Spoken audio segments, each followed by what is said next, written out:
Hello kabayan, magandang araw at magandang gabi din po kabayan sa running board siya kabayan ng Honda Civic. So yung ginagawa natin dyan, pumasok siya. So sumagi siguro siya sa mga kadalasan dyan, yung mga sa gilid ng parking. Yung kadalasan sasagi siya. So bago ang lahat kabayan, huwag kalimutan mag-subscribe kabayan ha. At pakiclick na din yung notification para lagi kayong updated sa mga trabaho ko dito kabayan. Yan, pati yan kabayan, no? Yung running board sa kapintuan, dumikit na siya sa taas. So kailangan din natin paluin yan pababa. Tapos unahin muna natin pag-repair yan. Yan o. So yung butas, yung may rubber dyan, tinanggal ko yung rubber, baka pwede ko sikotin. Kasi yung kuha na yan kabayan, yung running board, hindi na siya double. Mismong yan talaga, yan na yan, wala nang double sa loob. Yung ibang sasakyan kasi kabayan, mayroong manipis dyan, tapos mayroong sa loob, mayroong makapal pa din na bakal. So ibig sabihin double. Yung Honda na to, walang double. Yan, sinikwat ko, sinubukan ko sinikwat kabayan, oh. Tingnan mo. So, gumagalaw siya pero hindi gaano siyang lumalabas. Pero ang nakaganda kasi dyan, hindi naman gaano matibay. Mas maganda sana yung kabayan, yung mayroon tayong gamit na yung pang dentless, yung pang dent repair, yung PDR. Yung hindi na pinturahan, mas maganda sana yun, yung rubber idikit mo dyan, tapos sabay hila, ganun. Yung ipagsabay mo yung buo na dyan ba? Yung, kasi naguhit kasi yan eh. Sabay mo yan tapos sabay hila, saglit lang sana. Pero ang technique ko ngayon yan, hilahin ko lang ng machine natin yung spot wheel natin, yung puller, dikit sa hila, dandahanin lang natin. So paatras tayo, ganon. Ganon ang style kasi lubog na lubog, tapos medyo matibay kasi nabakal yan kabayan, hindi yun katulad sa mga pintuan lang na medyo makapal-kapal siya. Parang ganon kasi medyo matibay talaga dyan eh. Yan kabayan. Tapos yan, gamit tayo sa mahiwagang machine natin. Yan o, yan o. Yan ang tinanggal ko na yung pintura. Tapos yan. So, yung ground, nakadikit na yung ground. Yan, sana gawa yan o. Yun ang maganda din yun, gamit. Pero mahirap kasi yun. Hindi ganong didikit. Pangit yung gamit namin dito. Kasi sinubukan na yan sa kasama ko. Tapos pangit din. So, naisip ko mas maganda. Ito na lang. Yan, iwan natin. Para makita nyo. Yan. Yan, yun. Tapos, yan. Ganun lang pag-operate yan kabayan. Gamitin natin yung pangalawa sa may baril. Yan, 1. Okay. Tapos yung pangalawa din. Okay. Tapos number 69 tayo dyan. May number dyan kabayan eh. Tingnan mo. Number 69 tayo. Yan. So mabilis lang tandaan kasi gawin natin 69 yan siya. Para hindi siya pag mataas sa 79 o 69 kabayan, mabubutas na yung kabayan eh. Pag idikit natin yung puller natin, mabubutas siya. Pag nasa 70 na mahigit. 69 lang talaga. 69, 69, 68, 70. Pero pag lalampas na doon, delikado na kabayan. Yan kabayan, yan. Yun na ako pumasok. Yan, dahan-dahanin natin dyan. Dikit, tapos hila. Nakaya lang din naman eh. Yan o. Importante, lalabas talaga siya. Kasi ang gamitin natin yung kabayan, i-fiver na natin yan. Unang pahid natin, fiver. Tapos pagkatapos ng fiver, masilya na. Yan o. Yan o. Ganun lang ang proseso niya kabayan. Tapos tanggalin natin. Kasi minsan kasi kabayan, pag hindi mo matanggal yung pintura talaga, hindi siya didikit ng maayos. So kailangan importante yung padikit natin para lalabas talaga yung running board na yan. Yan o. So medyo lumabas na. Ganun lang.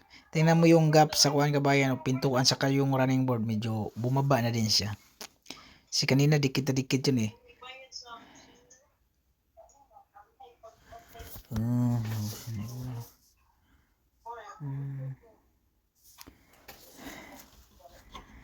Lagyan pa natin ng anteras. Yan kabayan, papaluin ko yan kabayan ha, para pababa din siya. Yan o. Yan, di ba? Pinalo ko din. Importante din yan eh. Kasi pag hindi mo paluin, para din isasabay siya sa bababa din.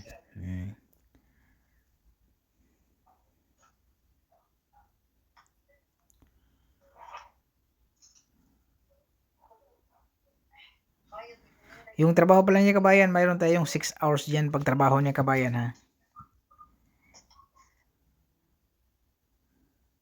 Pero natapos lang natin yan sa 3 oras. 3 oras natin natapos. Medyo matagal pala din. Kasi nagbaklas pa tayo doon sa tail light kabayan eh. Kasi yung pintura niya kabayan, buo na. Buo na yung panel yun, di ba? Yung running board na yan. Diretso yan doon sa may panel sa likuran. Tapos sa taas din. Buo na. Hindi yung pintura yan. Yung blending yan halos doon sa pataas. Pero yung pintuan hindi nakasama yan. Yan, sinunblast ko na kabayan. Ibig sabihin okay na yan. Yung 2 oras lang ata yung mahigit kabayan, tinapos ko. Tapos 5 na tayo agad. Ganun lang kasimple kabayan. Mas mabilis kasi pag may kuhan ka sa magkasikot-sikot ka pa eh. Yan o, yun unahin natin yung medyo saan yung medyo lubog talaga. Yun ang una nating pahira ng fiber. Sa gitna kasi medyo lubog talaga yun. Hindi sa mas maganda fiber muna kabayan.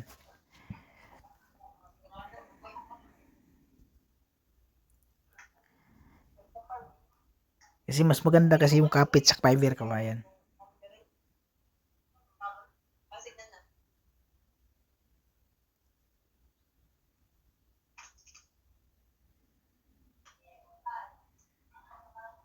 Yan, ganun din naman ang fiber kabayan, pabalik-balik lang kasi para didikit talaga siya. Yan.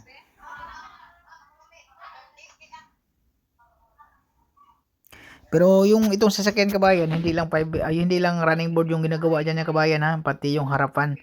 So ginagawa din natin yung bumper saka yung headlight, may bagong headlight diyan siya, dalawa. Ay hindi pala yung headlight, yung bracket ng headlight para sa bumper. Yung bago diyan, yung bumper saka yung bracket ng bumper sa may baba ng headlight. Kasi mga kalawang na katulad sa yung basta yun sinasabi ko ba yan, mga 2005 at 2015 bakal pa yan eh, pero yung mga modelo plastic na. Yan kabayan, masilya na tayo sa pinudpud na natin yung nilihan natin yung fiber, pagkatapos patong tayo ulit ng masilya na. Bali unang patong ng masilya yan kabayan kasi nakapatong tayo 2 beses at tayo nagpatong ng masilya. Yan o. Yan o, nalihan na natin yung unang patong na masilya, pangalawang patong yan na masilya. Saglit lang naman matuyo yung masilya dito kabayan, lalo na pag damihan mo hardiner, tuyo agad yan.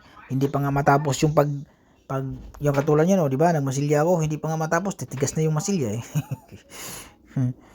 Lalo na pag sabihin damihan mo yung hardiner, ang bilis kabayan.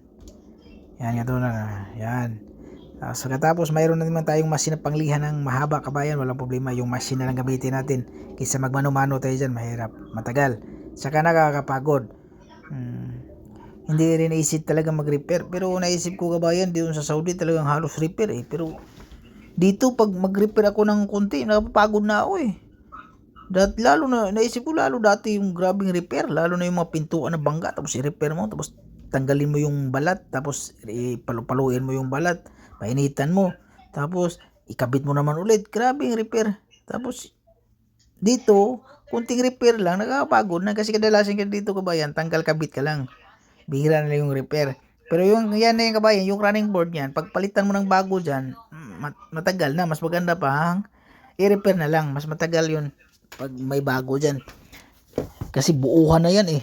Ano lang yan eh, pati yung panel eh, sasama dun, magdugtong ka dun sa may baba ng panel, doon ka magkakat pag magpalit ka ng running board.